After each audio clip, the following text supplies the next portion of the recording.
Me llamo Elena Robles, tengo 62 años y vivo en un barrio acomodado de Salamanca, en una antigua casa señorial, que levanté con el esfuerzo de toda mi vida como empresaria textil. Aquella tarde de otoño de 2018, regresé sin avisar después de que se cancelara una reunión con antiguos socios de la Cámara de Comercio. Atravesé el portón de hierro forjado esperando encontrar tranquilidad, quizás sentarme con mi hijo Daniel, que desde hacía 2 años dependía de una silla de ruedas tras un accidente de tráfico.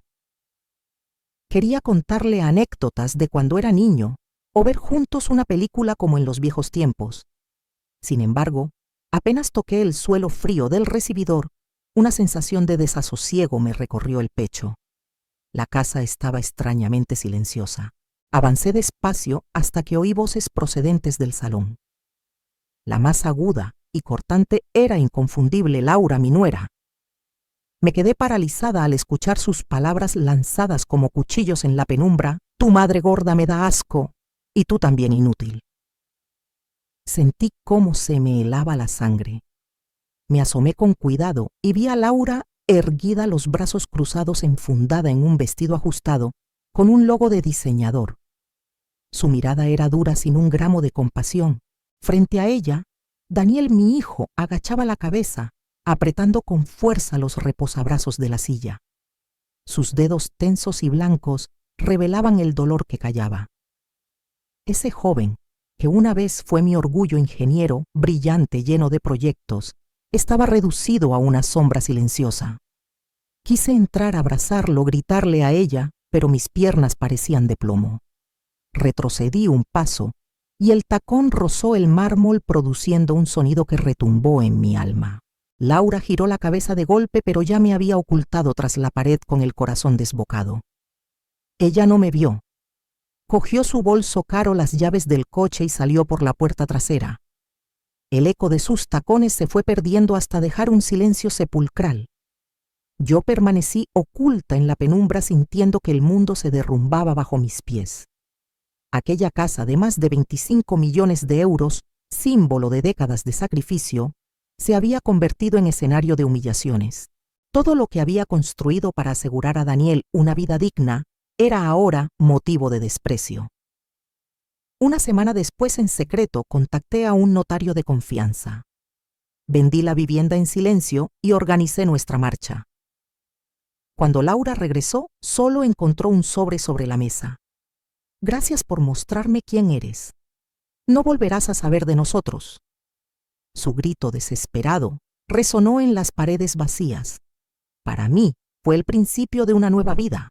Y ahora mi propia nuera, a quien había tratado como a una hija, me había dirigido las palabras más crueles. Respiré hondo, intentando controlar el temblor de mi pecho, y entré al salón. Daniel levantó la mirada.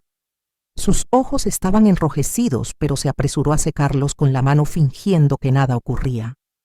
Se acomodó la manta sobre las piernas y murmuró con voz ronca: «Mamá, has vuelto antes de lo previsto. Solo se me ha metido un poco de polvo en los ojos». Lo observé y sentí cómo se me desgarraba el alma. Quise preguntarle por qué permitía que Laura le hablara así. Quise exigirle que se defendiera, pero sabía que él no lo haría.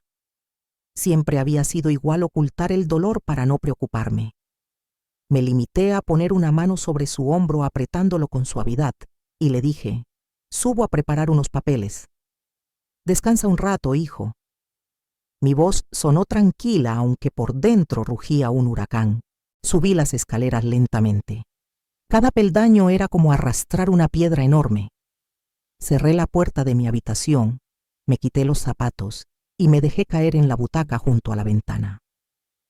Allí, en el cielo oscuro, vi pasar una estrella fugaz, lejana como un recuerdo que se escapa. Pensé en los días pasados, cuando todavía creía que mi casa era un verdadero hogar. Apenas un año antes, aquella casona de Salamanca era mi orgullo. Paredes de piedra restauradas, ventanales que dejaban entrar la luz de la mañana, suelos de madera encerada que guardaban las huellas de mi esfuerzo. No era solo una vivienda, era la prueba material de décadas de sacrificio, de noches enteras, revisando cuentas, de madrugones interminables para levantar mi negocio textil. Todo aquello lo hice para que Daniel tuviera una vida mejor sin las penurias que yo había sufrido. En aquel entonces, él era la luz de mis días. Acababa de ser ascendido a jefe de proyectos en una empresa de ingeniería. Recuerdo perfectamente la tarde en que me llamó por teléfono lleno de emoción. Mamá, lo logré. Me han confiado un nuevo proyecto entero. Yo estaba en la cocina removiendo la olla del cocido y las lágrimas casi me nublaron la vista. Estaba tan orgullosa de él. No solo era brillante, también trabajador incansable, siempre luchando por no decepcionarme. A veces le decía en broma, tú eres ingeniero, pero yo soy la que te construyó un mundo. Él reía, me abrazaba fuerte, y en aquel calor encontraba la certeza de que todo iría bien. En esos años, Laura también parecía una bendición elegante, risueña, dispuesta a ayudar en la cocina con el delantal puesto, pidiéndome entre risas que le enseñara a preparar lentejas para Daniel. Yo la miraba convencida de que había ganado una hija más. Laura solía entrar en la cocina con el delantal puesto, riéndose mientras intentaba imitar mis recetas de toda la vida. Enséñame a preparar unas lentejas como las tuyas, Elena decía con esa chispa juvenil que me hacía pensar que Daniel había tenido suerte al casarse con ella. En más de una ocasión llegué a decirle, eres una bendición para esta familia. Ella respondía con una sonrisa amplia y un abrazo cálido, y yo quería creer que hablaba con sinceridad. Durante un tiempo me convencí de que así era, hasta que llegó aquel día fatídico. La llamada del hospital todavía resuena en mis oídos, una voz fría sin rodeos. Señora Robles, venga de inmediato, su hijo está muy grave. El teléfono se me resbaló de las manos. Sentí que el aire se me escapaba y conduje hasta el hospital con el corazón encogido. Al llegar, lo vi allí, tendido inmóvil con la mirada perdida. Cuando sus labios apenas lograron pronunciar, «Mamá, no siento las piernas», me aferré a su mano tragándome las lágrimas y le susurré, «Aquí estoy, hijo. No voy a dejarte solo». Los días siguientes fueron interminables. Daniel, que antes era alegre y ambicioso, se convirtió en una sombra silenciosa, frente a la ventana sentado en aquella silla de ruedas, que parecía encadenarlo a una vida distinta. Ver cómo se apagaba por dentro me dolía más que su propio accidente. Corrí de un médico a otro buscando tratamientos, fisioterapia, cualquier rayo de esperanza. Le repetía, mientras tú luches, yo haré todo para que vuelvas a vivir como antes. Él asentía, pero sus ojos reflejaban un vacío que me desgarraba. Al principio Laura fue un apoyo incansable. Le acompañaba a cada sesión de rehabilitación, le secaba el sudor. Después de los ejercicios, escuchaba sus recuerdos de los días en la empresa. Incluso la sorprendí una tarde tomándole la mano y susurrando, «Amor, pase lo que pase, siempre estaré aquí». Yo la observaba desde la puerta y mi corazón se llenaba de alivio. Me decía que con ella a su lado, Daniel saldría adelante. Un mes después del accidente, Laura entró en casa con una sonrisa radiante y un sobre en la mano. «Elena, tengo una noticia maravillosa», me dijo entregándome una ecografía. Al ver aquella diminuta silueta, las lágrimas brotaron de mis ojos. «¿De verdad estás embarazada?», pregunté con voz temblorosa. Ella asintió con entusiasmo. Daniel, al escucharla, sonrió por primera vez desde la tragedia. En ese instante creí que la risa de un niño devolvería la luz a nuestra casa. Decidí vender uno de los pisos que tenía en alquiler, ahorros de toda una vida, para preparar la llegada del bebé y adaptar la vivienda a las necesidades de Daniel. Laura me abrazó con dulzura y me dijo, «Eres demasiado generosa. Elena, no sé cómo agradecerte tanto». Yo solo respondí con una caricia en su mejilla, convencida de que lo hacía por la familia que tanto amaba.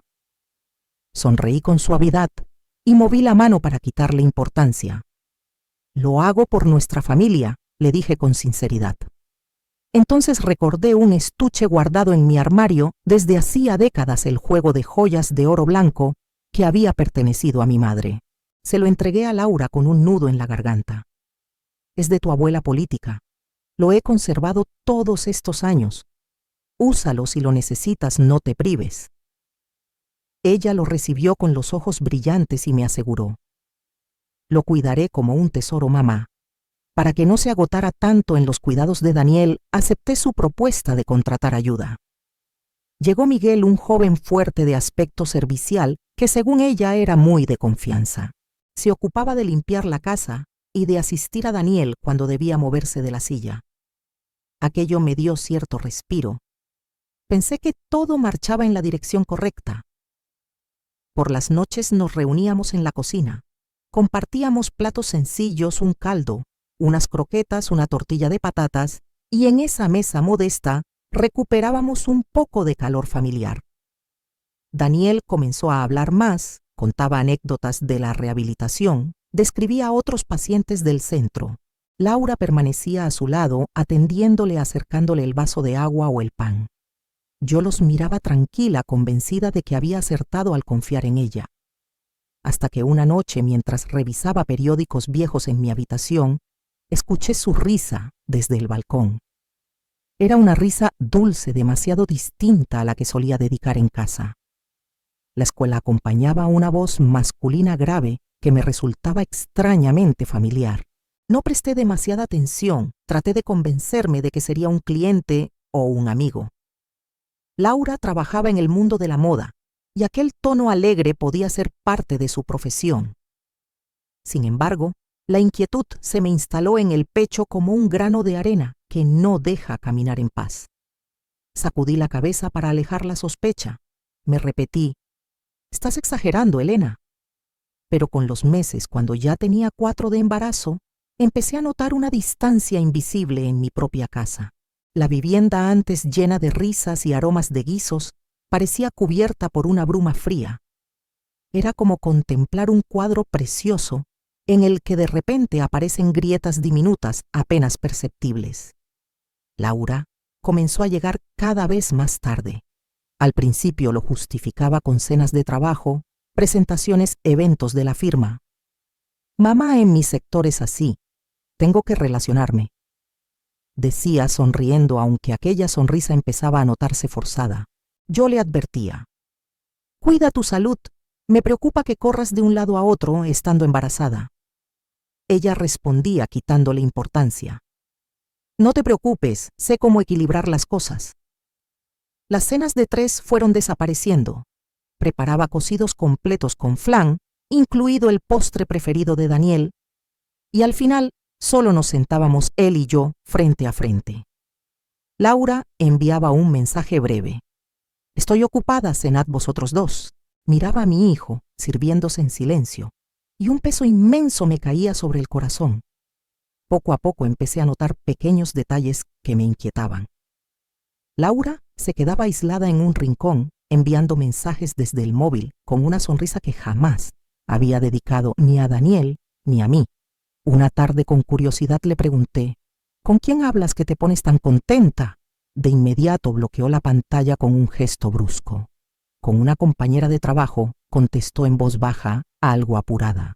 No quise pensar mal, pero la manera en que ocultaba el teléfono o esa mirada de fastidio como si yo invadiera su intimidad me dejó un regusto amargo. Traté de convencerme de que quizás solo necesitaba su espacio, que tal vez el embarazo la volvía más susceptible. Pero la sensación era como una piedrecilla dentro del zapato, molesta, persistente, imposible de ignorar. Al mismo tiempo, Miguel, el ayudante que Laura había recomendado, comenzó a prolongar sus estancias en casa. Al principio me pareció normal, ayudaba a trasladar a Daniel de la silla a la cama y se ocupaba de tareas que ni ella ni yo podíamos realizar. Sin embargo, pronto descubrí que se quedaba hasta tarde e incluso a dormir, con la excusa de que la señora Laura me pidió permanecer en el salón por si don Daniel necesitaba algo. Asentí con cortesía, pero en mi interior algo se revolvía. Una noche los sorprendí en la cocina charlando animadamente. Reían como si compartieran un secreto. Al verme entrar, se callaron de golpe, apartándose con torpeza. Laura sonrió de manera incómoda y explicó: Mamá, estábamos hablando de cómo arreglar la entrada para que Daniel se mueva mejor. Pero la forma en que rozó el brazo de Miguel y la manera en que él evitó mirarme a los ojos me dejaron helada. Decidí hablar claro. Una tarde, cuando estábamos solas en el salón, le dije con calma: «Hija, te veo demasiado cercana a Miguel y eso no es apropiado. Recuerda que trabaja aquí, deberías guardar distancia». Laura frunció el ceño y replicó con tono molesto: «Exageras, mamá. Solo conversamos. No seas tan sensible». Guardé silencio, evitando discutir, pero sus palabras me cayeron como una bofetada invisible. Siempre la traté como a una hija, confié en ella, y ahora sentía que me excluía de mi propia familia. Además, comenzó a desentenderse de las citas médicas de Daniel. Antes era ella quien empujaba su silla, le tomaba de la mano y sonreía al médico. Ahora solía decir: «Hoy no puedo, Elena, que lo lleve Miguel». Y así veía a ese joven empujar la silla de mi hijo hacia la puerta, mientras yo contenía un dolor punzante en el pecho. Fue entonces cuando los rumores empezaron a circular. Alma, la vecina de al lado, me detuvo una mañana mientras recogía el correo. Su rostro serio me estremeció.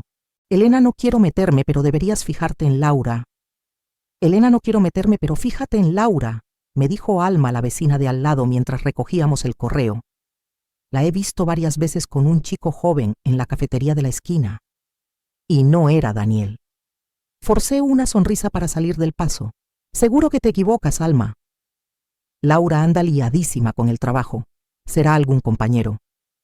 Volví a casa, pero sus palabras se me quedaron zumbando en la cabeza. Intenté quitármelas de encima pensando que en el barrio siempre corre el cotilleo, aunque aquella piedrecilla de la duda ya me rozaba con saña. Esa misma semana Daniel tuvo fiebre. Llamé a Laura varias veces. El móvil comunicaba sin parar. Me quedé a su lado con una toalla fresca en la frente, el corazón encogido. Cerca de la medianoche la escuché entrar. Un perfume intenso, ajeno al que usaba siempre, inundó el pasillo. «¿Dónde has estado a estas horas?», pregunté, procurando mantener la calma. «En una fiesta con clientes», respondió serena. «No he podido volver antes». La miré queriendo seguir preguntando, pero sus ojos eran un muro. Me di la vuelta con el pecho apretado. De madrugada me levanté al baño. Al pasar frente a su dormitorio vi un hilo de luz bajo la puerta. La curiosidad me venció, entreabrí y la vi sentada en la cama abriendo una cajita. Dentro, un colgante de plata en forma de corazón relucía bajo la lámpara. No recordaba que Daniel se lo hubiese regalado. El pulso me martilleó las sienes. Laura salió al balcón con el móvil en la oreja y la voz se le volvió dulce, tibia.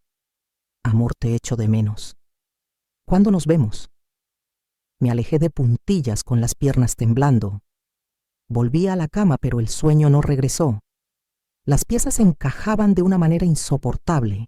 Aquel mismo insulto que me lanzó días atrás me había atravesado como un cuchillo. Entendí que no podía seguir tragando en silencio. La rabia, como un volcán, empezó a empujar desde dentro. Necesitaba la verdad. Unos días después, busqué una excusa. «Daniel, voy a revisar tus pólizas médicas. Las tengo que ordenar. Entraré en vuestra habitación, ¿vale?». Él asintió cansado, sin sospechar. Al cruzar el umbral me invadió un frío extraño, como si el aire hubiese perdido el calor. Fui al cajón de la mesilla de Laura donde guardaba papeles. Mis manos temblaban, no por miedo a que me pillaran, sino por un presentimiento oscuro que me encogía el estómago. Entonces lo vi, un sobre blanco con el logotipo del hospital en una esquina. Lo abrí. Dentro había una ecografía y varios controles prenatales. Me quedé clavada, leyendo fechas y anotaciones que no cuadraban con nada. El silencio del cuarto pesaba como plomo, mientras los números tercos dibujaban una historia que yo no quería aceptar. Repasé los documentos con el corazón desbocado hasta que me detuve en la fecha de concepción. Volví a leerla una y otra vez, buscando un error que no existía. En ese periodo Daniel ya estaba paralizado, convaleciente en casa. No podía ser el padre. Recordé el día en que Laura anunció su embarazo apenas un mes después del accidente. Ingenua pensé que estaría embarazada de antes y que se había demorado en contárnoslo. Ahora todo era cristalino. Ese niño no era de mi hijo. Me dejé caer en el borde de la cama, abrazando el sobre con la sensación de que el mundo se me venía encima. Había llorado de alegría imaginando risas infantiles llenando la casa. Vendí un piso de alquiler, puse el dinero en sus manos y hasta le entregué las joyas de mi madre, convencida de que fortalecía a una familia que en realidad era un espejismo. Me sentí traicionada por Laura, sí, pero también por mi propia candidez. ¿Cómo había podido mirarme a los ojos, sonreír, fingir ternura ocultando algo tan cruel? Seguí buscando no por curiosidad, sino porque necesitaba toda la verdad. En otro cajón, bajo un montón de ropa, apareció un móvil antiguo de Laura. Lo encendí, no tenía contraseña. Deslicé el dedo por la pantalla y cada mensaje fue un cuchillo. Declaraciones de afecto entre ella y Miguel que se remontaban a más de un año. Te echo de menos. ¿Dónde nos vemos esta noche? Quiero irme contigo, solo tú y yo. Fotos en una playa, risas, manos entrelazadas que no dejaban lugar a dudas. Y entonces, un texto de él me heló la sangre. Cuando se venda la casa nos marchamos para siempre. Las manos me temblaban y casi se me cae el teléfono.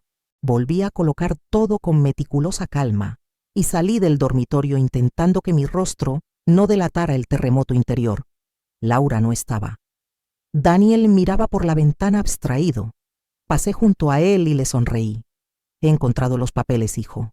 Descansa. Por dentro me sentía hecha jirones. Aquella casa, mi patrimonio levantado a pulso, era el objetivo de un plan tramado a mis espaldas. No solo habían traicionado a Daniel, querían arrancarnos lo que construí en toda una vida. Me sentí una ingenua que había confundido gestos con lealtad. Esa noche cenamos los dos. Procuré hablar de cosas sencillas como si nada. Aún así pregunté, hijo, ¿qué piensas del futuro? ¿Qué te gustaría hacer cuando estés más fuerte? Daniel esbozó una media sonrisa. Con que tú no te preocupes tanto por mí, me basta. Estoy bien. En sus ojos vi una tristeza honda, como si también percibiera la grieta que se abría bajo nuestros pies. Quise contarle todo, ponerle delante las pruebas, pero me contuve. No quería destrozarle aún más. Le tomé la mano y le susurré, aquí estoy. Siempre. Daniel suspiró, pero la mirada siguió perdida. Aquella noche me quedé sola en la cocina. La luz amarilla tenue caía sobre la mesa de madera. Sostuve una taza de café frío y me quedé mirando al vacío. Dentro de mí se mezclaban la traición y una determinación helada. No podía permitir que Laura y Miguel siguieran aprovechándose de nosotros. No iba a dejar que Daniel viviera en una casa erigida sobre mentiras. Pensé en los años de sacrificio, en las noches en vela por mi hijo, en los días en que dejé mis propios sueños para levantar este hogar. No consentiría que todo se evaporase en manos de quien no lo merece. Cogí el teléfono y marqué el número de don Julián Cifuentes, notario de confianza en Valladolid, que había ayudado a mi familia en otras épocas.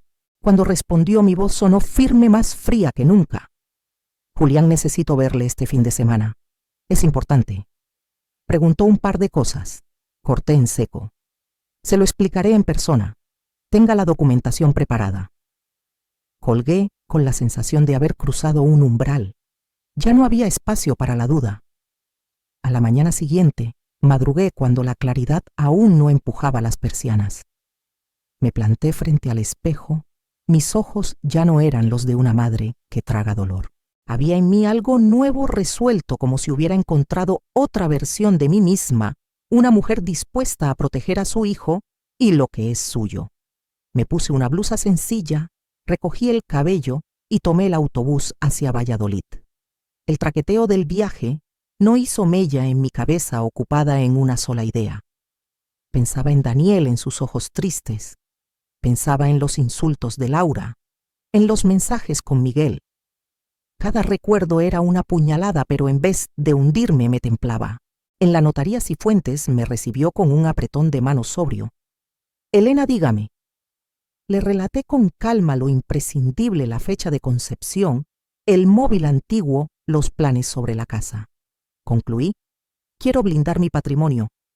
Necesito que todo, incluida la vivienda de Salamanca, pase a una sociedad patrimonial a mi nombre, con usufructo vitalicio para mí y cláusulas que impidan cualquier injerencia.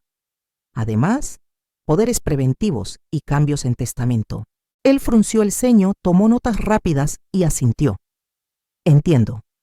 Propondré escritura de aportación de la casa a la sociedad, inscripción inmediata en el registro de la propiedad, apertura de cuentas separadas y revocación de autorizaciones. También podemos incluir una cláusula de inembargabilidad dentro de lo legalmente posible y designar a un apoderado sustituto por si usted enfermase.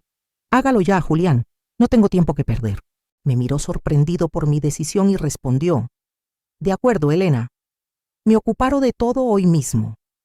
Salí a la calle con el aire frío golpeándome la cara. Por primera vez en mucho tiempo, sentí que recuperaba el control y que pasara lo que pasara, Daniel y yo no volveríamos a estar desprotegidos. Vuelva a casa y que nadie se entere de esto, me dijo Cifuentes al despedirnos. Regresé procurando un semblante sereno, como si nada hubiera pasado. Laura estaba en la cocina hojeando una revista de moda. Sonreí con naturalidad. Hija, ¿cómo va lo del bebé? ¿Quieres que compre algo más? Alzó la vista con una sonrisa forzada. Sí, estoy mirando un par de cosas, gracias. Saqué efectivo del bolso y se lo tendí. Toma para lo que haga falta. Quiero lo mejor para mi futuro nieto. Sus ojos se iluminaron un instante. Yo sabía que no sospechaba nada. Seguía viéndome como la suegra confiada de siempre. Pero esa Elena ya no existía. Esa misma tarde, llamé discretamente a una agente inmobiliaria que me recomendó el notario Marta Iglesias. Fui clara por teléfono: quiero vender la casa de Salamanca cuanto antes, con absoluta confidencialidad. Nadie en mi familia debe enterarse. ¿Entendido, doña Elena? Me ocupo de todo y guardaré reserva, respondió con firmeza. Sentí alivio y a la vez un dolor agudo. Aquella vivienda era mi vida, años de esfuerzo. Si quería proteger a Daniel, tenía que soltarla. Mientras avanzaban los trámites, empecé a preparar su equipaje, ropa cómoda, documentos, su antigua guitarra. Hijo, nos vendrá bien cambiar de aires unos días en la costa, le dije. Podemos ir a Santander, a casa de una amiga. Me miró sorprendido y luego sonrió cansado. Suena bien, mamá. Me apetece salir un poco. Noté a Laura observándonos.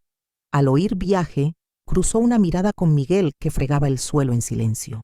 Aquel gesto satisfecho parecía decir que daban por hecho que Daniel y yo nos iríamos, y que la casa quedaría para ellos. Fingí no verlo, aunque por dentro me hervía la sangre.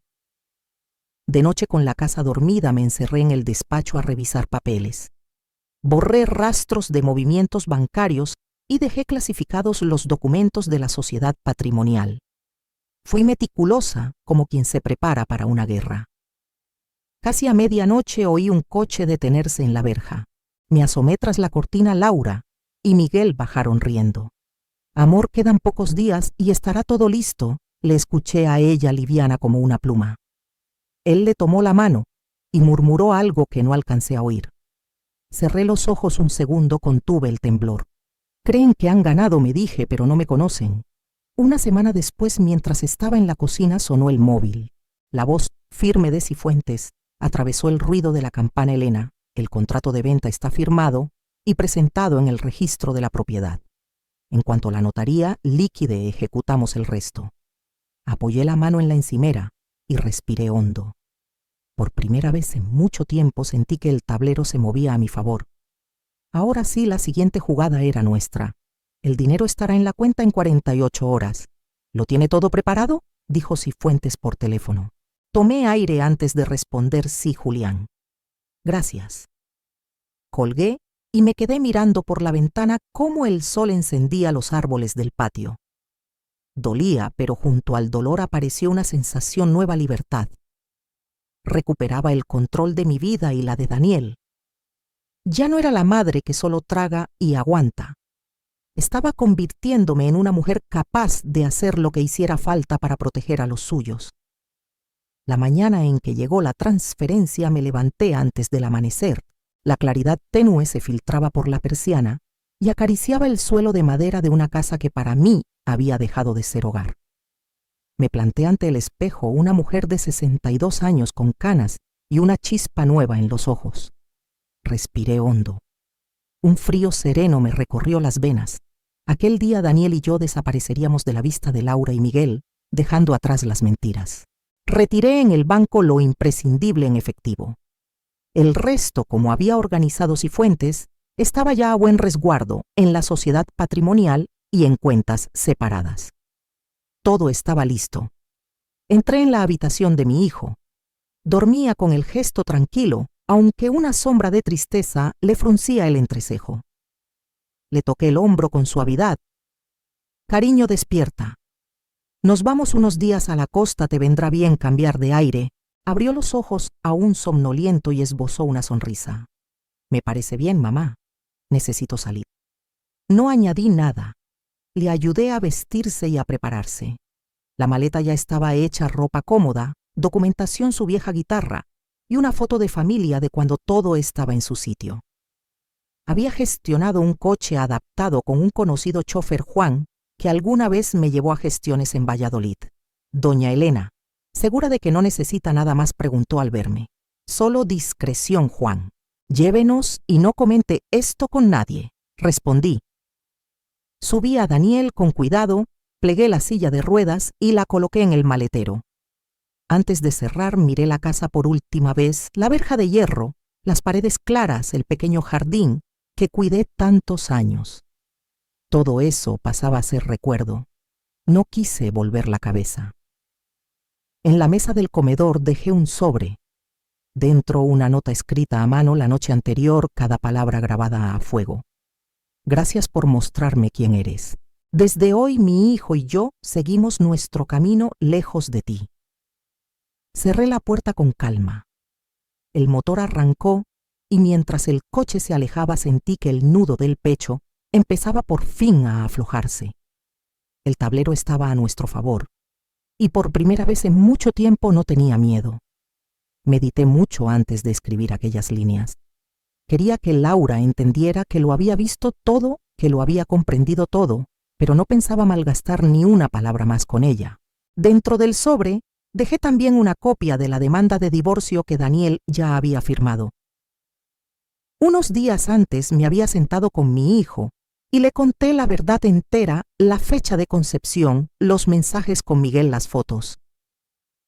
Daniel guardó silencio largo rato. Al final susurró: «Mamá, quiero terminar con esto». Firmó con las manos temblorosas. En su mirada herida asomó sin embargo un soplo de alivio. Mantuvimos el secreto.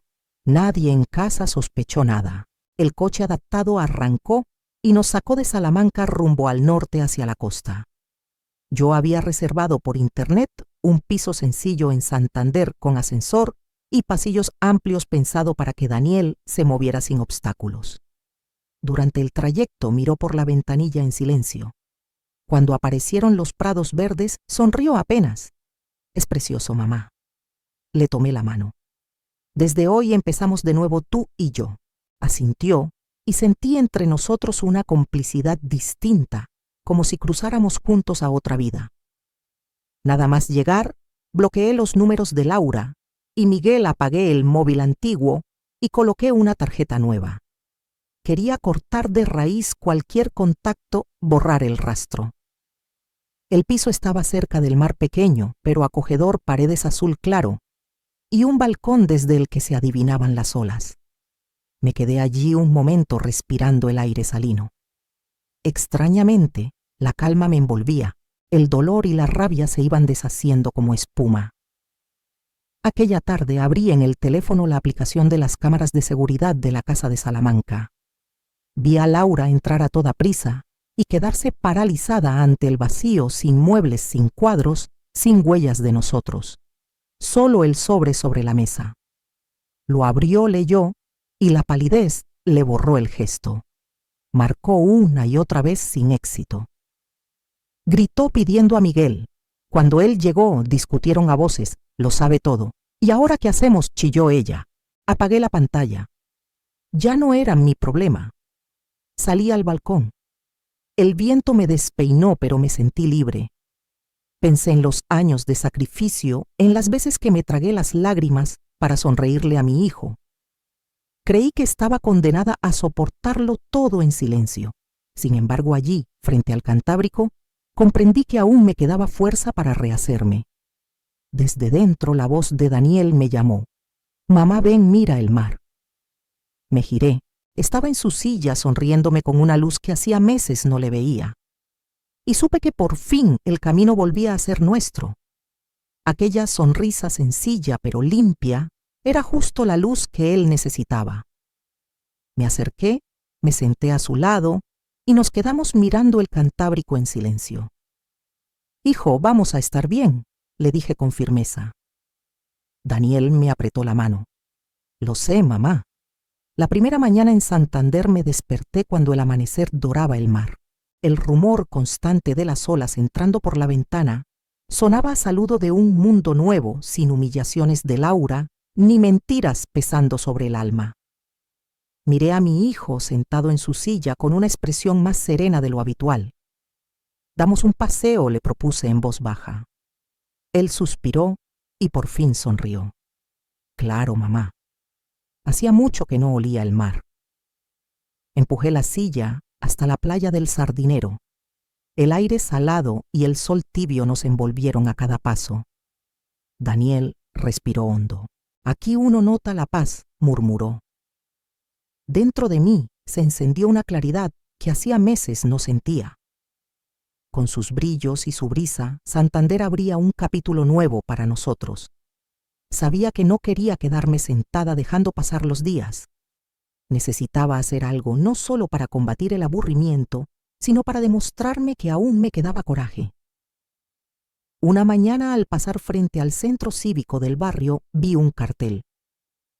Se buscan voluntarios para la clínica comunitaria. Entré sin pensarlo demasiado, con curiosidad y un poco de ilusión. Allí me recibió el doctor Andrés Muñoz, de mediana edad, sonrisa amable y mirada apasionada. Doña Elena, me han dicho que acaban de mudarse, dijo al estrecharme la mano. Si le apetece ayudar aquí, nos hace mucha falta gente como usted. No sé si podré hacer gran cosa, respondí, pero quiero intentarlo. Andrés me enseñó las salas y me habló de las carencias. Faltaba. Personal, escaseaban los medicamentos, sobre todo para niños de familias con pocos recursos. Su voz era cálida, pero en el fondo latía la preocupación. Cada día vemos pequeños que necesitan tratamiento y no llegamos a todo, confesó. Sus palabras me tocaron hondo, aunque yo había perdido tanto, todavía podía dar. Esa tarde llevé a Daniel a una revisión. Mientras esperábamos, vi a una niña de unos 8 años sentada con su abuela en un rincón, pelo moreno muy largo, ojos enormes y redondos, el rostro pálido. Andrés nos presentó. Ella es Camila. Padece una enfermedad sanguínea hereditaria. Necesita seguimiento continuo. Camila miró la silla de Daniel y de pronto sonrió con una luz desbordante. Oye, ese coche es genial. Corre mucho, Daniel. Soltó una carcajada. Hacía meses que no lo escuchaba reír así. Corro mucho, pero solo en línea recta, bromeó. La pequeña tiró del brazo de su abuela. Y encima es gracioso. Me quedé observándolos hablar, y una tibieza nueva me fue llenando por dentro. Tal vez por fin empezábamos a volver. Mi hijo, que había vivido meses sumergido en la penumbra, volvió a reír gracias a las ocurrencias inocentes de Camila. Poco a poco ella y su abuela doña Rosa se hicieron de la familia. Algunas noches aparecían por nuestro piso con una bolsa de churros o una jarra de chocolate hecho en casa. Doña Elena, pruebe mi chocolate. Es receta de la familia, decía Rosa con una sonrisa serena. Nos sentábamos alrededor de la mesa de madera. comíamos, charlábamos, y yo sentía que estrenábamos un hogar nuevo, no levantado con ladrillos, sino con pequeños gestos sinceros. Daniel empezó a abrirse. Le contaba a Camila cómo eran sus días de ingeniero, los planos, las piezas, las máquinas en las que había trabajado. ¿También puedes hacer aviones?, preguntaba ella con los ojos como faroles. Aviones, no respondía a él divertido, pero cosas muy interesantes ya verás. Le veía la luz en la mirada y supe que nos estábamos reencontrando. Por las tardes a menudo coincidían en la clínica. Daniel le enseñaba a dibujar barcos sobre el papel, a sujetar el lápiz, a mezclar colores con paciencia. «Camila, te ha quedado como los del mar», le decía yo, y ella sonreía orgullosa. Un día, Daniel sacó su guitarra, pulsó unos acordes sencillos y la niña aplaudió entonando una canción popular que había aprendido de su abuela. Yo a distancia los observé y sentí que empezaba a cicatrizarme el corazón, las heridas de Salamanca. Las palabras hirientes de Laura, la traición que nos rompió, seguían ahí, pero ya no lo ocupaban todo. Descubrí la alegría en lo pequeño, la risa de mi hijo, la inocencia de Camila. Al atardecer, nos sentamos en la playa del Sardinero con Andrés, viendo cómo la niña hacía volar una cometa que danzaba sobre el cielo naranja. Daniel en su silla sonreía y marcaba con los dedos un ritmo invisible. «Elena, ¿lo ve? Los niños como Camila necesitan algo más que medicinas», dijo Andrés en voz baja. «Necesitan esperanza, necesitan personas como vosotros». Sus palabras me dieron que pensar. Le conté mi idea de crear un fondo comunitario para apoyar a pacientes como Camila, familias que no pueden afrontar tratamientos ni desplazamientos. «No tengo tanto, Andrés», admití, «pero quiero que estos críos tengan una oportunidad». «Cuenta conmigo», respondió con los ojos encendidos. Empezamos por lo pequeño, mejorar la clínica y un fondo para los niños. Miré el mar. Sentí que dentro de mí se encendía una llama nueva. No solo sobrevivía, estaba viviendo y hallando propósito. Una mañana, cuando el sol apenas despuntaba sobre el Cantábrico, me disponía a salir hacia la clínica. Llamaron a la puerta con urgencia. Abrí. Era doña Rosa, lívida, los ojos enrojecidos. «Elena, por favor, Camila no está bien», dijo con la voz rota. «Lleva sangrando por la nariz desde la mañana y ahora está mareada, no se sostiene», sollozó doña Rosa en el rellano. Sentí cómo se me encogía el corazón, como si una mano invisible lo apretase. No lo pensé 2 veces. «Tranquila, voy con usted ahora mismo». Entré a toda prisa y llamé a Daniel. «Hijo, voy a la clínica con doña Rosa. Quédate y descansa». Él negó con la cabeza firme. «Voy contigo, mamá. Quiero saber cómo está Camila». Sus ojos limpios y preocupados me convencieron. Salimos corriendo hacia la clínica comunitaria donde Andrés nos esperaba. Camila yacía en una camilla pálida, los ojos cerrados, los labios secos. Su abuela le sujetaba la mano deshecha en lágrimas. Andrés la exploró rápido y me llevó aparte. «Grave, Elena, está delicada.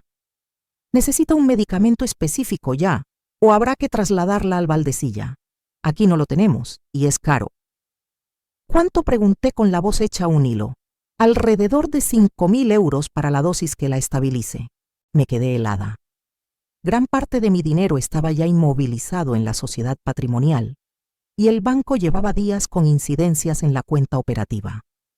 El efectivo no alcanzaba. Sentí que se abría el suelo bajo mis pies. Camila, la niña que había devuelto la risa a Daniel, era ahora una vela a punto de apagarse. Miré a mi hijo, apretaba los reposabrazos de la silla, con los nudillos blancos, los ojos ardiéndole de angustia. «Encontraré la manera», le dije a Andrés. «Manténla estable». Él asintió y me puso una mano en el hombro. «Confío en usted, pero tiene que ser rápido». Corrí a casa. Abrí la caja fuerte y saqué la última joya de mi madre, un colgante de oro blanco con forma de corazón, el que llevó el día de su boda. Me pesó entre los dedos. Era un trozo de memoria. Pensé en Camila riendo en la playa, en su cometa danzando sobre el cielo del Sardinero. No podía dejarla ir. Llamé a un conocido de Bilbao que compra y vende joyas.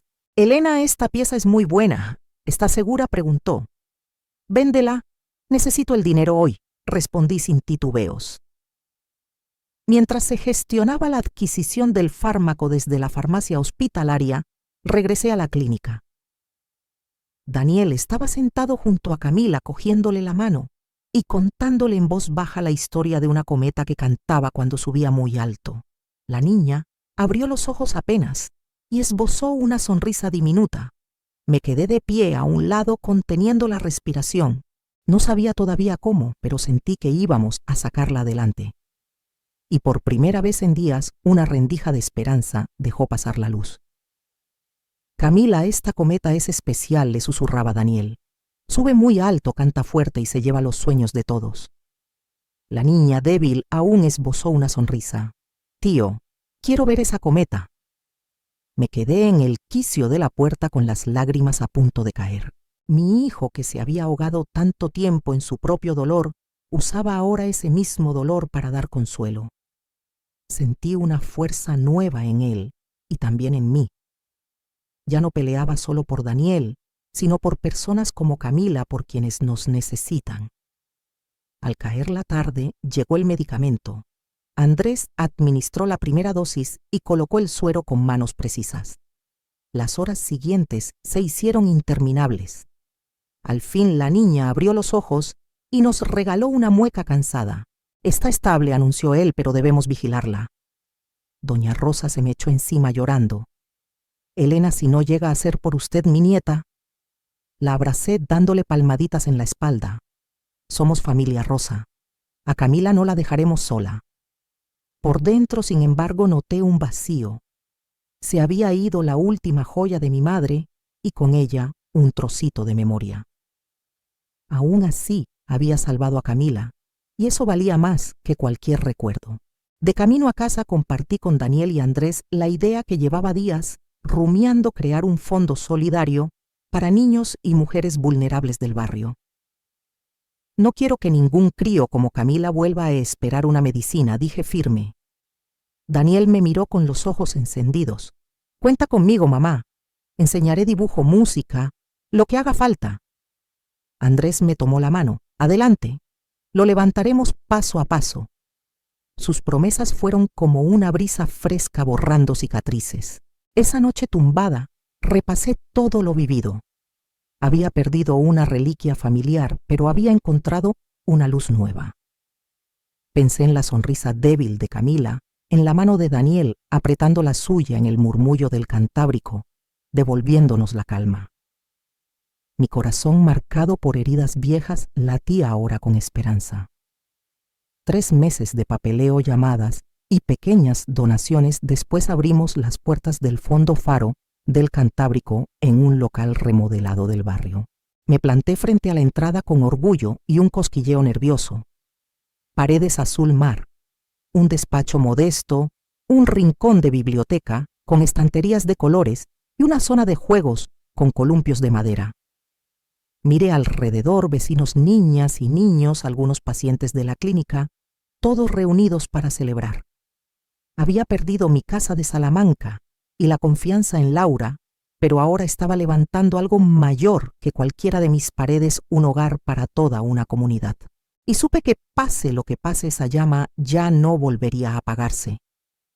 Mi corazón, aún con cicatrices, brillaba con una esperanza nueva. El día de la inauguración del Fondo Faro del Cantábrico, el ambiente estaba lleno de risas y música. Daniel, con su vieja guitarra, se sentó entre los niños y tocó canciones populares, una habanera del norte, una ronda castellana, mientras los pequeños aplaudían con entusiasmo.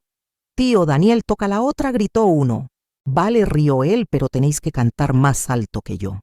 Lo miré desde lejos. Aquella sonrisa limpia me calentó el pecho como un brasero en invierno. Camila, con sus ojos brillantes, se plantó en medio del patio y recitó un poema de agradecimiento que había escrito ella misma. «Gracias, abuela Rosa. Gracias, tío Daniel. Gracias, doctor Andrés, por darnos salud y alegría». Vi a doña Rosa secarse las lágrimas en un rincón y yo misma Tuve que apartar la cara para esconder las mías. Andrés tomó la palabra y resumió los objetivos del fondo. Queremos traer esperanza y oportunidades a niños como Camila y a mujeres que necesitan una mano amiga. Sus palabras resonaron y sentí que todo el esfuerzo empezaba a florecer. La prensa local se acercó a cubrir la noticia. Hicieron fotos de Daniel y de mí ante el letrero azul mar de la entrada. No le di demasiada importancia, respondí un par de preguntas y seguí atendiendo a los vecinos. Unos días después, mientras limpiaba la mesa del comedor del piso, vibró el móvil. Número desconocido. Dudé, descolgué. La voz al otro lado me heló la sangre. Elena, soy Laura. Necesito verte. Es importante. Sonaba atropellada, casi suplicante. Bastó oír su nombre para que me subiera la fiebre por dentro.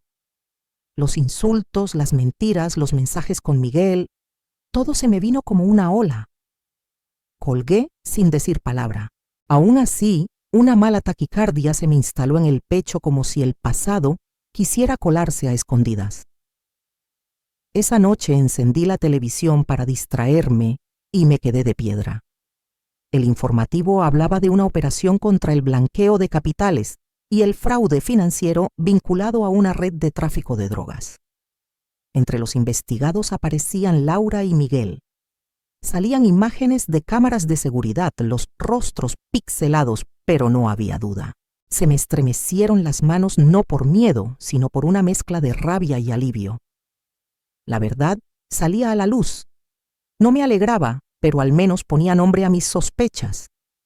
Y me recordó aquellos días en que la traté como a una hija a ciegas. 2 jornadas después, ordenaba libros en el rincón de biblioteca del fondo cuando un coche se detuvo ante la verja. Miré y vi bajar a Laura despeinada sin rastro de la joven altiva de vestidos de marca. Se acercó con paso vacilante y entendí que el capítulo que yo había cerrado venía a buscarme dispuesto a pedir cuentas. Se acercó con la mirada suplicante. Elena, por favor, tienes que ayudarme. Me están investigando. Puedo acabar en la cárcel. Por el bebé, ayúdame, te lo ruego. Mencionó al bebé con la voz temblorosa, pero en sus ojos vi claramente la falsedad. Me planté frente a ella, la miré sin pestañear y respondí en frío. Laura, ¿de verdad crees que sigo siendo tan ingenua? Ese niño no es de Daniel. Lo sé todo tus mensajes con Miguel, vuestro plan para aprovecharos de mi casa. ¿Piensas que voy a ayudar a quien humilló a mi hijo y traicionó a mi familia? Empalideció, dio un paso atrás y estalló. Me has arruinado la vida. Si no me hubieras quitado el dinero podría vivir bien. No contesté. Me di la vuelta y eché a andar. Andrés, que estaba a unos metros, se acercó y me posó una mano suave en el hombro. Has hecho lo correcto, Elena, dijo con firmeza. En ese instante se oyó la sirena. 2 patrullas frenaron frente a la verja y varios agentes bajaron con paso decidido. Le pidieron la identificación a Laura y tras leerle sus derechos le colocaron las esposas. Te vas a arrepentir, Elena, gritó descompuesta. No miré atrás. Permanecí quieta sintiendo la mano de Andrés y una oleada de libertad recorrerme por dentro. El pasado con todo su dolor empezaba a arrastrarse mar adentro como arena en las olas. Un año después, el Fondo Faro del Cantábrico se había convertido en el corazón del barrio. Aquel local que reformamos a pulso era ya un centro lleno de vida. La clínica no daba abasto, la biblioteca olía a papel nuevo y en la zona de juegos las risas infantiles resonaban a todas horas. Recuerdo los primeros días cuando Andrés y yo apenas teníamos ideas sueltas y 4 ahorros. Ahora sumábamos un aula de formación para mujeres donde aprendían costura, patronaje y hasta ofimática para buscar empleo. Abrimos también una sala de rehabilitación para personas con discapacidad. Modesta sí, pero digna y útil. Cada mañana al cruzar la puerta me recibían rostros radiantes y miradas agradecidas. Sentía algo que nunca experimenté en Salamanca, la certeza de pertenecer. Daniel había encontrado su propia luz. Se convirtió en profesor de música y dibujo para niños con diversidad funcional. Yo me quedaba a menudo en el umbral observándole con la guitarra en las manos. A ver, todos probad este acorde. Suena como las olas, decía con energía. Las criaturas reían intentando imitarle. Una vez un chaval le preguntó: ¿No te cansas de la silla, Daniel? Sonrió. Claro que cansa. Pero tengo un truco: si cantas fuerte el cansancio se asusta. Las carcajadas llenaron el aula. Yo me giré para ocultar las lágrimas de alegría. Mi hijo no solo enseñaba, vivía e inspiraba. Y Camila, por quien entregué la última reliquia de mi madre, estaba mucho más fuerte, corría por el pasillo, con las trenzas al viento, recordándome cada día que a veces para ganar la vida hay que saber soltar. Camila corría por todo el fondo faro del Cantábrico, con el pelo negro suelto y los ojos brillando como el sol. Cada día doña Rosa la traía de la mano, y la niña se me lanzaba al cuello: abuela segunda, hoy he dibujado un barco precioso, tienes que verlo. Le acariciaba la cabeza riéndome. Mi niña es una artista, luego me lo enseñas. Camila se volvió imprescindible en nuestras vidas. Algunas noches se quedaban a cenar, y nuestro piso se llenaba de risas y anécdotas como una familia de verdad. Cuando la miraba pensaba en los días oscuros que dejamos atrás en Salamanca y repetía para mis adentros que todo aquel dolor nos había traído hasta este hogar nuevo. Tomé entonces una decisión: aportar mis bienes y el saldo de la sociedad patrimonial al fondo. No guardé nada, no porque no lo necesitara, sino porque deseaba que todo lo mío sirviera para dar esperanza. Al firmar los últimos papeles le dije a Andrés: perdí la casa, pero no quiero perder la ocasión de ayudar a gente como Camila. Él me apretó la mano con calidez. Elena, no solo les ayudas, estás cambiando un barrio entero. Sus palabras fueron una brisa fresca que se llevó los restos del pasado. Una tarde Daniel y yo contemplábamos el Cantábrico dorarse con el atardecer. Las olas respiraban despacio. Sentí una paz que no recordaba. Mamá, me salvaste, dijo él con los ojos llenos de luz. Y ahora has salvado el mundo en el que vivo. Me dejó sin aliento. Le tomé la mano, solo hice lo que debía. Tú eres la razón por la que nunca me rendí. Nos quedamos allí juntos, seguros de que, por duro que hubiese sido el pasado, ya habíamos encontrado un sentido nuevo. Días después me planté ante la entrada del fondo para ver el rótulo recién colocado. Lo había mandado grabar. Cuando una mujer deja de tener miedo, el mundo cambia. No era solo un mensaje para quien entrara, era también un recordatorio para mí.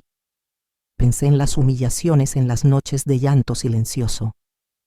Ahora, frente al mar y bajo la luz dorada, ya no era aquella mujer vencida.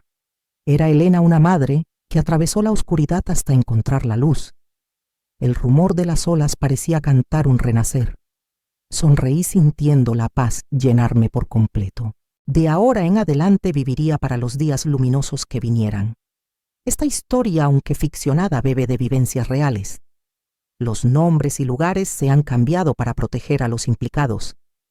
No juzgo, solo espero que alguien escuche y piense: ¿cuántas madres sufren en silencio en su propia casa?